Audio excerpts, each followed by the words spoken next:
Olá! Hoje a gente vai mergulhar num daqueles desafios que, olha, todo mundo que trabalha com rede ou já passou por isso ou ainda vai passar. É aquela história de pegar uma rede que já está funcionando, super complexa, sabe, cheia de sistema ligado, tudo rodando, o famoso ambiente brownfield. E aí vem a missão: transformar isso numa fortaleza baseada em Zero Trust. A grande questão não é nem se a gente precisa fazer, mas assim, como fazer isso sem derrubar a operação inteira. E para guiar a gente nessa conversa, a gente tem aqui um material sensacional. É um documento técnico que é quase uma aula de um engenheiro de campo, sabe? Ele detalha duas abordagens bem diferentes para fazer essa migração usando a tecnologia Cisco ACI. Então, o nosso trampo aqui hoje é destrinchar essas estratégias. A gente vai comparar um método Big Bang, que é tipo virar a chave de uma vez só, com uma outra abordagem que o texto chama de cirúrgica, migrando aplicação por aplicação. Vamos começar a desdobrar isso. Para a gente começar, o material já joga um dilema logo de cara. Basicamente, existem duas formas de dar o pontapé inicial nessa migração. E uma delas é descrita ali, semi-meias palavras, como uma armadilha. Que armadilha é essa, afinal? Então, essa é a famosa armadilha do Vezani Permit All. A lógica por trás dela, no começo, parece até fazer sentido. Para facilitar a transição, o que o pessoal faz? Cria uma regra de base que permite que tudo, o N, converse com tudo, o outro N. No hardware do switch, isso vira uma etiqueta universal, o PC Tag 0. A ideia é manter tudo funcionando como sempre funcionou, para não quebrar nada no primeiro dia. O que, na verdade, é o caminho mais fácil, né? É o que muita gente tenta fazer.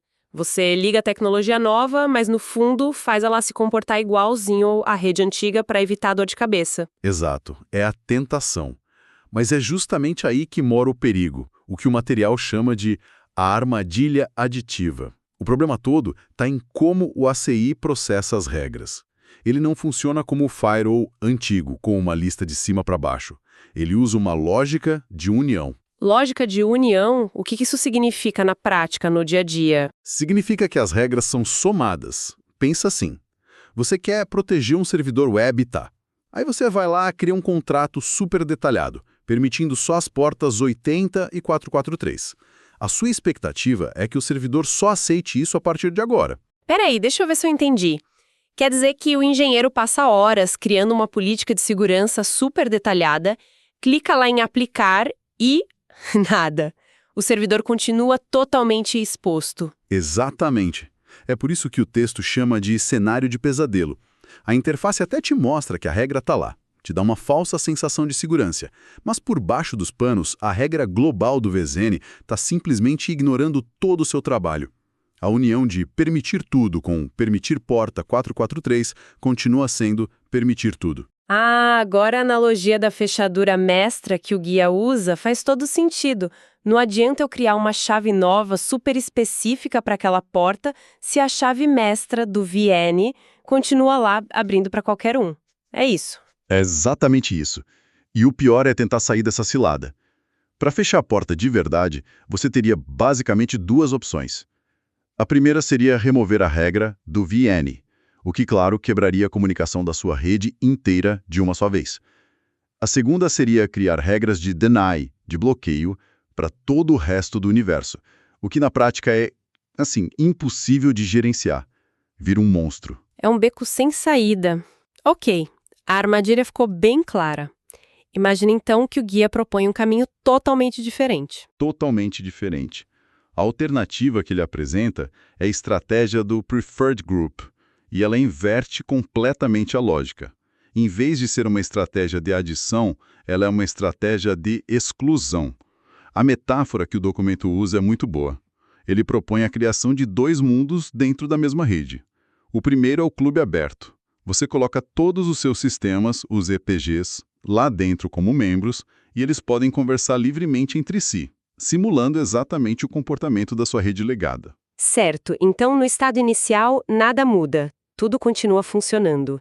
E o segundo mundo, qual seria? O segundo mundo É o mundo Zero Trust, que é basicamente tudo que está do lado de fora desse clube. A migração, então, não é sobre adicionar regras, é sobre, literalmente, expulsar um serviço do clube aberto. No momento em que um sistema é excluído do grupo, ele perde aquele privilégio de falar com todo mundo e passa a obedecer de forma super estrita os contratos de segurança que define com quem ele pode falar. Entendi a lógica do clube, faz muito sentido. Mas a gente sabe como é, né? A hora da janela de manutenção é sempre um momento de tensão. Qualquer passo em falso pode virar um incidente. Como que esse guia sugere fazer essa expulsão do serviço sem o risco de quebrar a aplicação no meio da madrugada? Então, aí que está a beleza da abordagem. O guia detalha um roteiro muito seguro, dividido em duas fases. A primeira é a de preparação, que eles chamam de soft start. É aqui que todo o trabalho pesado acontece, mas sem risco nenhum. Primeiro, você habilita a função do Preferred Group na sua VRF. Segundo, e esse é o passo-chave, você adiciona todos os seus EPGs existentes como membros do clube. E nesse momento, na prática, não muda nada, né? O tráfego continua fluindo do mesmo jeito. Exatamente. O estado da rede é idêntico. Ninguém nem percebe que algo mudou. Aí vem o terceiro passo da preparação, a modelagem. Você escolhe o seu alvo, vamos dizer que é o EPG do sistema de pagamentos. Você cria e aplica todos os contratos de segurança que ele vai precisar, com um banco de dados, com um servidor de aplicação. Tudo isso enquanto ele ainda é um membro do clube. O erro humano geralmente acontece. É feito com a rede em produção, sem impacto nenhum. Exato. Você pode levar dias, semanas, para modelar, revisar, validar as políticas, sem aquela pressão da janela de manutenção. Ok, a preparação está feita.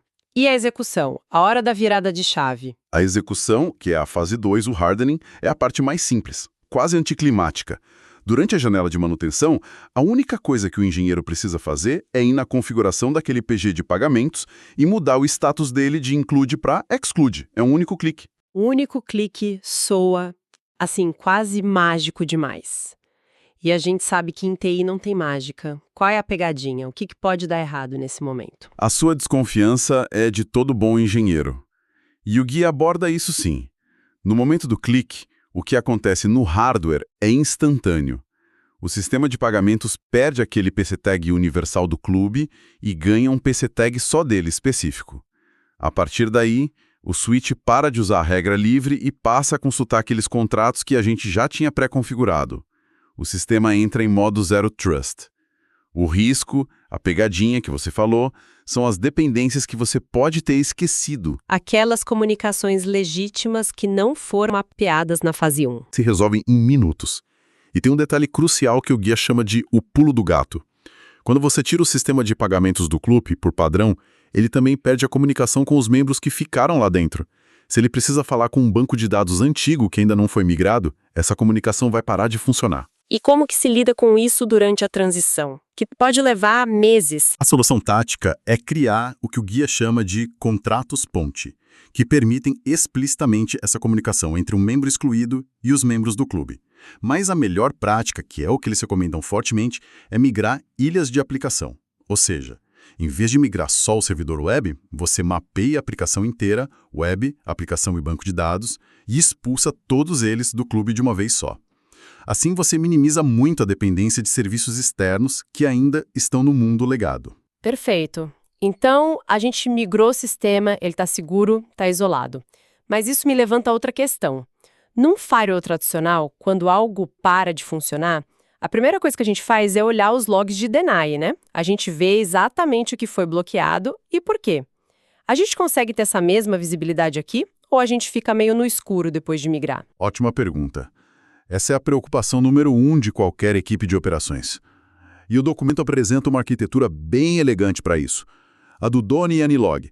Mas antes de explicar como funciona, ele faz uma distinção crítica que é fácil de errar. A diferença entre um tabu contract e um standard contract. E qual é a diferença? Um contrato do tipo tabu é, assim, a marreta. Ele tem prioridade absoluta. Se você criasse um tabu para negar tudo, ele passaria por cima de todas as suas regras de permissão e simplesmente derrubaria o serviço.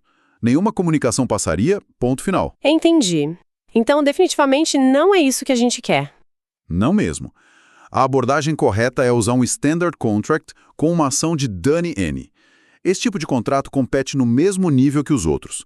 E aqui, a regra do jogo, como o guia enfatiza, é a especificidade.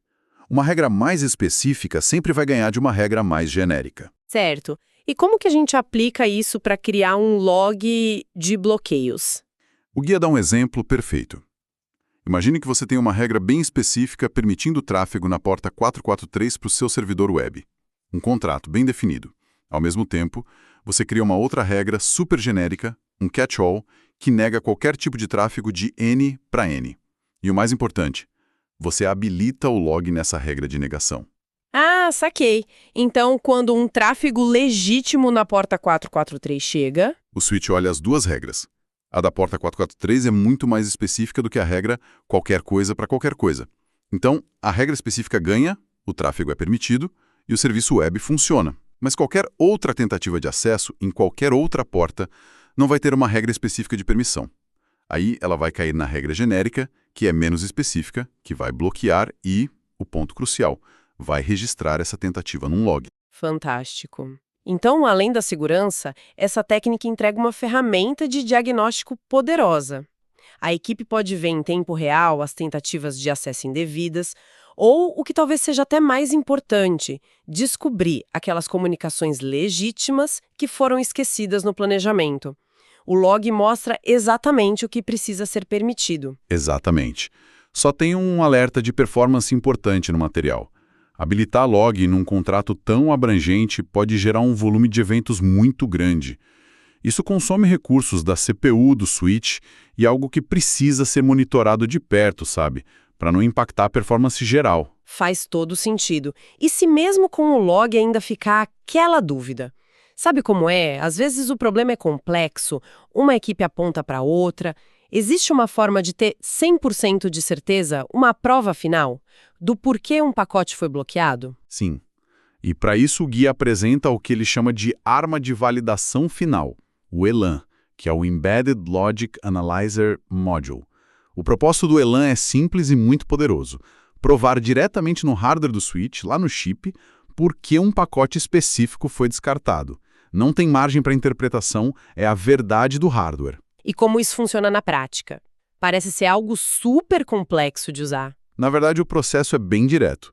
O engenheiro configura um gatilho no switch para capturar um tráfego bem específico, por exemplo, de um IP de origem para um IP de destino. Depois, ele gera esse tráfego e pede para o ELAN um relatório da captura. E o que a gente procura nesse relatório? O que é o sinal de fumaça ali? Existem dois campos cruciais.